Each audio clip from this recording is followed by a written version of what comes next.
ഇന്ന് ഓഗസ്റ്റ് 21, 2024. റോഡപകടങ്ങൾ, പരിക്കുകൾ, മരണം കഴിഞ്ഞ വർഷത്തേക്കാളും കൂടിയിരിക്കുന്നു. ഈ വർഷത്തെ ജനുവരി മുതൽ ജൂൺ വരെയുള്ള കണക്ക് നോക്കിയാൽ മുൻ വർഷം റോഡപകടങ്ങൾ പ്രതിദിനം 120 ആയിരുന്ന സ്ഥലത്ത് ഈ വർഷം അത് 140 കൂടിയിരിക്കുന്നു. കഴിഞ്ഞ വർഷം പ്രതിദിനം പരിക്കുകൾ 130 ആയിരുന്ന സ്ഥലത്ത് ഈ വർഷം 150 മേലെ എത്തിയിരിക്കുന്നു. കഴിഞ്ഞ വർഷം പ്രതിദിനം 11.1 ആളുകൾ മരിച്ചപ്പോൾ ഈ വർഷവും പ്രതിദിനം 11.1 തന്നെ നിൽക്കുന്നു. റോഡ് സുരക്ഷയുടെ പേരിൽ എന്തൊക്കെയാണ് നടത്തിയിരിക്കുന്നത്? കോടികൾ ചിലവാക്കി AI ക്യാമറ, റോഡുകൾ നിറയെ ബോർഡുകൾ വെച്ചു, ഡ്രൈവിംഗ് ടെസ്റ്റ് സ്ട്രിക്റ്റാക്കി. എന്നിട്ടും എന്തുകൊണ്ട് അപകടങ്ങൾ കൂടുന്നു, പരിക്കുകൾ കൂടുന്നു, മരണനിരക്ക് അതേപോലെ പോകുന്നു? ഇതിന് കാരണം റോഡ് അപകടത്തിൻ്റെ യഥാർത്ഥ കാരണത്തെ അഡ്രസ്സ് ചെയ്തിട്ടില്ല എന്നാണ്. കേരളത്തിൽ റോഡ് അപകടത്തിൻ്റെ യഥാർത്ഥ പ്രധാന 2 കാരണം നമ്മൾ വാഹനം ഓടിക്കുന്നവരുടെ സ്വാർത്ഥത, ധൃതി.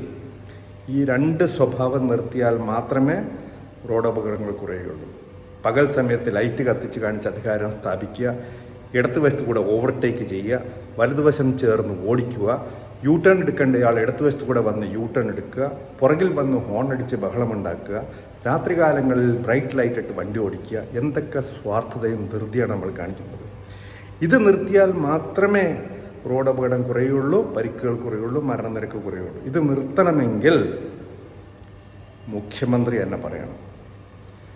2-3 സെക്കൻഡ് TV-യിലോ റേഡിയോയിലോ പറയുക, അല്ലെങ്കിൽ ന്യൂസ് പേപ്പറിൽ പറയുക, അല്ലെങ്കിൽ എത്രയോ ചടങ്ങുകളിൽ പങ്കെടുക്കുന്നു പറയുക, വാഹനം ഓടിക്കുന്നവരെ നിങ്ങൾ റോഡിൽ ധൃതി കാണിക്കരുത്, സ്വാർത്ഥത കാണിക്കരുത്. മുഖ്യമന്ത്രി പറഞ്ഞാൽ കേരളത്തിലെ 80% പേരും അനുസരിക്കും. അറ്റ്ലീസ്റ്റ് ആ പാർട്ടിയിലുള്ളവർ 100% അനുസരിക്കും. എനിക്ക് അഭ്യർത്ഥന മുഖ്യമന്ത്രിയോടാണ്. ഇന്ന് ഓഗസ്റ്റ് 21, 11 പേർ മരിക്കാൻ പോവുകയാണ്. കുറേ സ്ത്രീകൾ വിധവകളാകുന്നു, കുറേ കുട്ടികൾ അച്ഛനില്ലാതെ ആവുന്നു, അച്ഛനമ്മമാർക്ക് മക്കൾ നഷ്ടപ്പെടുന്നു. ദയവേത് മുഖ്യമന്ത്രി എത്രയോ ചടങ്ങുകളിൽ പങ്കെടുക്കുന്നു. 2 വാക്ക് പറയുക. കേരള ജനതയെ, വാഹനം ഓടിക്കുന്നവരെ, നിങ്ങൾ റോഡിൽ സ്വാർത്ഥത കാണിക്കരുത്, ധൃതി കാണിക്കരുത്.